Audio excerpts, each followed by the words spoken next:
एक, तू सच्चा, तेरा नाम सच्चा। 61वां सूत्र, यो अविपस्थो ज्ञाहेतुश्च।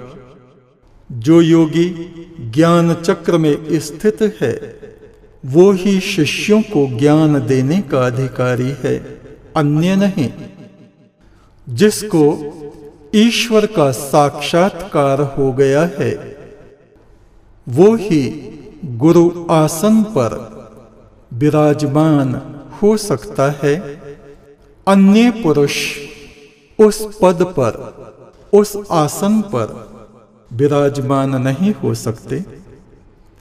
मस्तिष्क और शरीर के संयोग से विराट चेतना का जन्म करा देने वाला महान व्यक्ति दृश्यमान अस्तित्व में रहता हुआ दूसरों का प्रेरणा स्रोत होकर उनको ज्ञान देता है।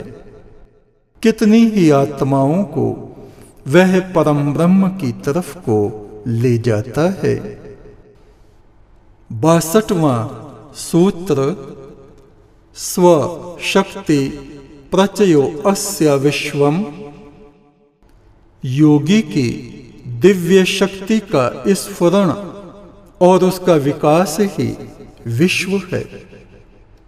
ज्ञान अंतिम घटना है। ज्ञान का अर्थ है भीतर की आंख से देखने की क्षमता। जो व्यक्ति ज्ञान को उपलब्ध हो जाता है वह सदा ही अंतर्विलास में लगा रहता है। वह अपने अंदर मगन रहता है।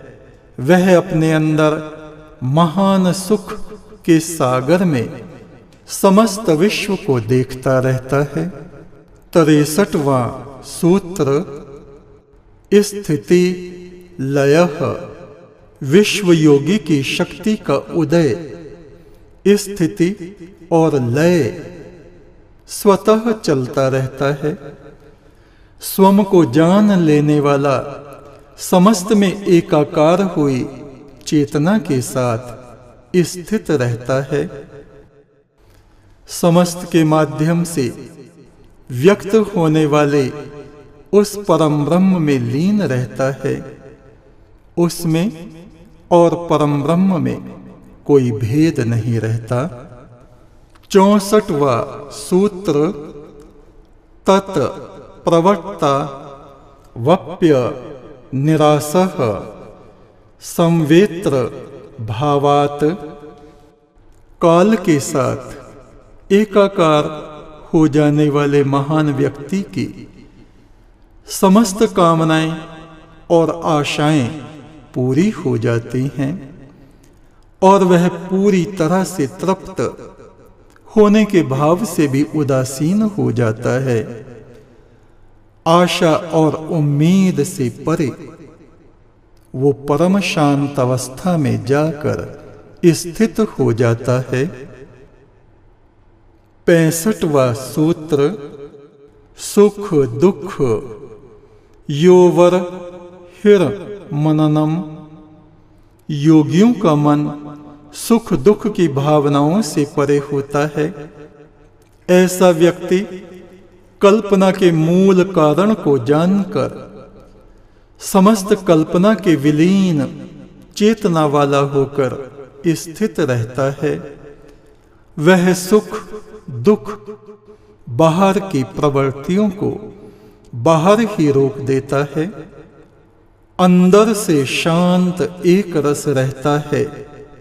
राग द्वेष से परे सदा ही वह जीवन मुक्त बना रहता है। 66वां सूत्र, तद्विमुक्त स्तु केवली। यानी मोक्ष को प्राप्त हुआ व्यक्ति सुख दुख से मुक्त है। केवली का अर्थ है केवल स्व को छोड़कर अन्य कोई नहीं। चैतन्य में स्थित पुरुष शरीर यात्रा पूरी होने तक दृश्यमान और अदृश्य में स्थिर रहता है। वह महाकाल से एकाकार होके जान लेता है कि यह समस्त दृश्य और अदृश्य काल की कल्पना मात्र है। जीव अपने स्वरूप में स्थित हुआ चैतन्य के सागर में डूबकर चैतन्य ही हो जाता है। 67वां सूत्र। मोह प्रति सह तस्तु कर्मात्मा। अज्ञान से एकीभूत हुए प्राणी कर्म आत्मा है। कर्म आत्मा उसे कहते हैं जो मोह अज्ञान से शुभ अशुभ से कलंकित हैं। जीव अज्ञान से ग्रसित है। अज्ञान क्या है? ये संसार के अंकुरित होने का मूल बीज है और यही आत्मा का मल है, विकार है। अज्ञान रूपी सर्प के काटे हुए व्यक्ति को ब्रह्म ज्ञान रूपी औषधि के बिना वेद, शास्त्र, मंत्र कोई भी नहीं बचा सकता। संसार रूपी वृक्ष का बीज अज्ञान है। देह में आत्मबुद्धि का होना उसका अंकुर है। माया के कारण अज्ञान होता है और अज्ञान के कारण ही माया की दास्ता इस जीव आत्मा को भोगनी पड़ती है। शिव कहते हैं, शिल्पी 68वां सूत्र लिखो। भेद तिरस्कारे सर्गांतर कर्म त्वम। चिंतनशील व्यक्ति स्वयं के अस्तित्व में सत्य को जानने के लिए प्रेरित होता है।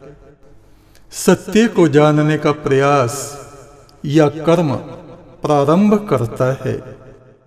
इसके परिणाम में चेतना को पूर्ण विकसित हो जाने के बाद अदृश्य कल्पना से परे के सत्य महाकाल या ईश्वर को जानकर उसकी कल्पना कर पाता है और उसे तत्व से जानकर उसी में विलीन हो जाता है। या कहो कि अदृश्य को जानने वाला हो जाता है। 69वां सूत्र। कारण शक्ति ही स्वतो अनुभात। विचार एवं स्वप्न की अवस्था में आत्मा में निर्माण की शक्ति का उदय होता है। शरीर जड़ है। मस्तक द्वारा सींची जाने से जिसमें चेतना की बेल अंकुरित होती है और उसमें अनुभवजन्य ज्ञान के फूल खिलते हैं।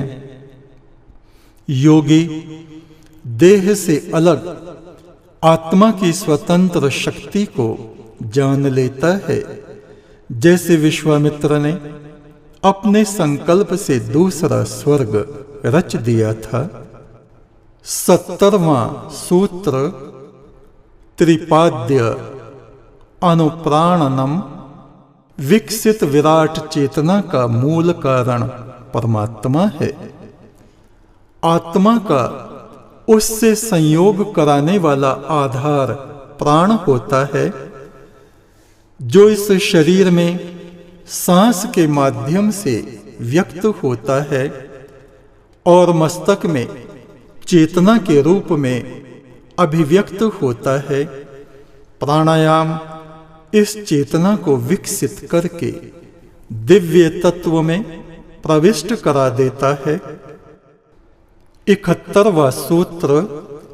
चित्त स्थितिवत शरीर कारण वाह्येषु। जानी हुई स्थिति के समान शरीर की बाह्य क्रिया होती है। मस्तक और शरीर के माध्यम से प्राण का आधार लेकर समस्त व्यक्त करता परम ब्रह्म को स्वयं की चेतना जागृत कर जान लेने के पश्चात योगी शिवतुल्य ईश्वर जैसा हो जाता है। उसका शरीर दिव्य हो जाता है, जिसका दृश्यमान अस्तित्व उस आदि तत्व की ओर बहने लगता है। ऐसे व्यक्ति की शारीरिक वृत्ति दूसरों के लिए आत्मज्ञान की प्रेरणा करने वाली और उनको मार्ग बता देने वाली होती है। 72वां सूत्र अभिलाष द्वहिर गति संवाहयस्य। आत्मा पर मल आवरण के कारण अज्ञानी व्यक्ति की गति संसार की तरफ को विषयों में होती है।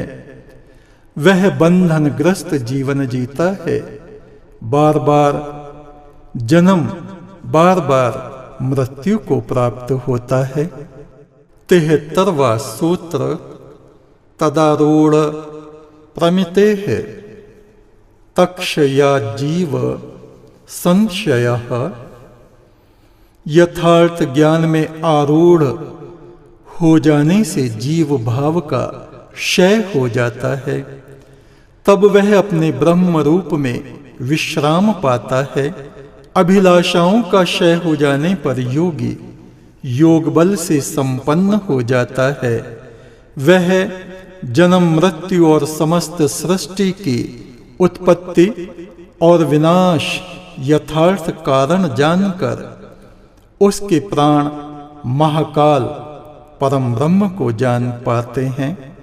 74वां सूत्र भूत कंचुकी तदा विमुक्तो भूयः पतिसमः परः। पंचभूतों को सांप की कांचली की तरह त्याग कर मुक्त पुरुष पशुपति के समान श्रेष्ठ बन जाता है। महाकाल रूपी ईश्वर को तत्व से जानकर उसमें स्वयं की जागृत हुई चेतना केंद्रित करके उसी के साथ एकाकार हो जाता है और महेश्वर से परम ब्रह्म से एकाकार होकर स्वयं उसी का रूप हो जाता है। 75वां सूत्र नैसर्गिकः प्राण संबंधः। सृष्टि के आरंभ में संवित तत्व स्पंदन सर्वप्रथम प्राण के रूप में परिणित होता है। अतः प्राण का जीवों के साथ में नैसर्गिक संबंध है। यह आदि तत्व ही समस्त जगत को उत्पन्न करता है, धारण करता है और समय पूरा होने पर संहार कर देता है। वह महाकाल स्वयं शरीर में प्राण के रूप में व्यक्त होता है। वह समस्त जगत के प्राणों का प्राण स्वयं है। मृत्यु के माध्यम से उसे जान लेने वाले महापुरुष के प्राण उसी में विलीन हो जाते हैं। 76वां सूत्र नासिका अंत मध्य संयमात् किम अत्र सव्यापः सव्य सौषुमणेषु। मस्तक में नासिका के अंत में यानी दोनों भवों के मध्य जहां नासा छिद्र कपाल के भीतर समाप्त होते हैं, वहां कपाल गुहर के मध्य ध्यान करने से, दोनों आंखों के बीच मस्तक में ध्यान करने से, समस्त चेतना को केंद्रित करने से, शून्यता के माध्यम से व्यक्त होने वाले काल को जानने वाला परिणाम प्राप्त होता है। महाकाल का प्रत्यक्ष अनुभव होने से स्वयं काल स्वरूपा वाले समस्त तेजों के तेज प्रचंड तेजों में समस्त के प्राण काल स्वरूप परम ब्रह्म का प्रत्यक्ष दर्शन करता हुआ योगी उसी तत्व से जानकर शांत हो जाता है। 77वां सूत्र। भूयः स्यात् प्रतिमीलनम। समस्त संशय जहाँ से उत्पन्न होते हैं वहीं विलीन हो जाते हैं। समस्त तेजों के तेज प्रचंड तेजों में समस्त के प्राण महाकाल परम ब्रह्म को अपनी आत्मा में प्रत्यक्ष देखकर उसे तत्व से जान लेने वाले योगी की चेतना उसी के साथ एकाकार हो जाती है। और ऐसे महान व्यक्ति के समस्त संशय जो समय के गर्भ से उत्पन्न हुए थे, समय से एकाकार होकर समय में ही विलीन हो जाते हैं। शिव कहते हैं, तुम शक्तिवान हो, परंतु मन की वासनाओं और चित्त की वृत्तियों के कारण तुम्हारी शक्ति नष्ट होती चली जाती है। जब तक तुम स्वयं को देह मानकर कभी मन मानकर जियोगे, तुम्हें अपनी शक्ति का पता नहीं चलेगा। चित्त की वृत्तियों को रोककर मन के इस स्पंदनों को इधर उधर बिखरने से रोककर अपने आप को जानकर अपने स्वरूप में स्थित हो जाने पर तुम्हें अपनी दिव्य शक्तियों का पता चलेगा। जो लोग आत्मबोध को प्राप्त हुए हैं, अर्थात दृष्टा को जानते हैं और संन्यास के द्वारा शुद्ध भी हो चुके हैं, ऐसे व्यक्ति शरीर त्यागने पर ब्रह्मलोक में परमात्मा के लोक में जाते हैं। जो विषयों की आसक्ति को त्याग चुके हैं, भोगों से उपराम हो चुके हैं, जो लोग मद माया दंभ चुगली यश मान अपमान सभी से उपराम हैं और जो परम ब्रह्म की आराधना में लगे हैं, ऐसे लोगों के लिए यह ज्ञान अमृत तत्व का लाभ देकर उनको मुक्त आत्मा बनाता है। शरीर की 5 कर्म इंद्रियां, 5 ज्ञानेंद्रियां, इनका पूरा ज्ञान, इनके विषय बुद्धि का स्वरूप, उसका धर्म और बुद्धि की शक्ति और अंत में सबको चलाने वाला इनका नियंता चैतन्य स्वरूप आत्मा को जानने का प्रयास करते हुए अपने स्वरूप में स्थित होने की कोशिश करनी चाहिए। ऐ जीव, तू स्वयं की खोज कर कि तू कौन है, तेरा अपना आपा क्या है। तू देह नहीं है, तू प्राण नहीं है, तू मन नहीं है। इन सब से परे चैतन्य आत्मा चेतन स्वरूप है और तेरा आपा वही है जो मंगलकारी परमात्मा परम ब्रह्म है। पशुपति शिव अपने बैल से कहते हैं, तू शिव बन जा। बैल शिव कैसे बने? वह तो पशुपन के बंधन में है। बैल पशु है, जीव पशु है, मायाबद्ध है, भविष्य की चिंता से आक्रांत है, स्वार्थ में पड़ा है, परोपकार को जानता तक नहीं, कल के लिए इकट्ठा करता है, चोरी करता है। शिव जो सब कुछ जानते हैं, उन्हीं से बहुत कुछ छिपाता है और शिव मन ही मन मुस्काते हैं, कहते हैं, अरे भोले वाहन, मुझे तो स्वयं तेरी चिंता है, तू क्यों चिंता में गलता जाता है? मैं हूं तो सही, पर माया का भ्रम बार बार बैल के भीतर चक्कर काटता रहता है कि आज तो शिव तेरे साथ हैं, कल का क्या पता, कल तेरा क्या होगा। कहीं तो संसार की लहर पटारों में डूब न जावे। माया के पटारे हैं, भवसागर में भटके बेड़ा, उठे लाख भंवर पटार। हर पटार डुबाना चाहती है, हर भंवर निगलना चाहता है। अरे तू तो ज्योति पुरुष के पीछे पीछे चल रहा है, तू कैसे डूब सकता है? पर कभी वह ज्योति पुरुष आगे निकल जाता है और यह बैल पीछे अंधकार में खड़ा रह जाता है।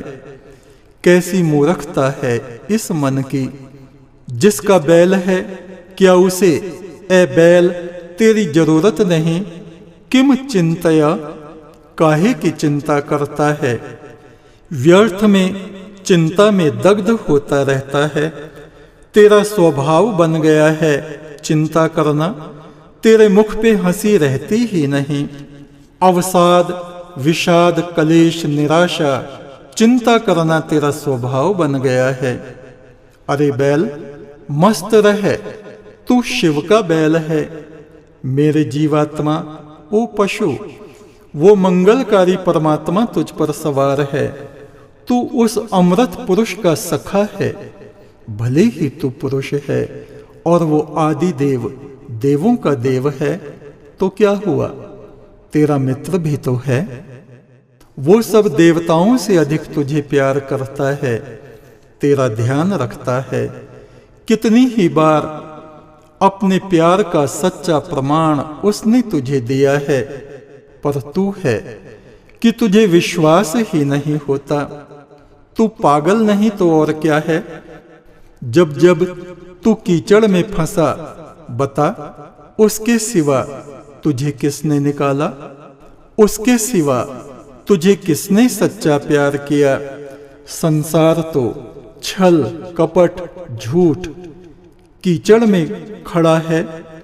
वह सनातन पुरुष परमात्मा जो तुझे अपने जैसा बनाना चाहता है, तो उसकी सुनता ही नहीं। जंगल के कीकर वन में खड़ा कांटे चबाता रहता है। अरे बैल, तेरा क्या होगा? हाय, शिव के साथ रहकर कुछ तो समझदार बन जा। पशुपति शिव अपने बैल से कहते हैं, तू शिव बन जा। शिव भूत्वा शिवम यजेत, शिव बनकर, कल्याणकारी बनकर उस शिव तत्व, परम तत्व, परमात्मा की आराधना कर। ऐसा कहकर शिव मौन हो गए। एक, तू सच्चा, तेरा नाम सच्चा।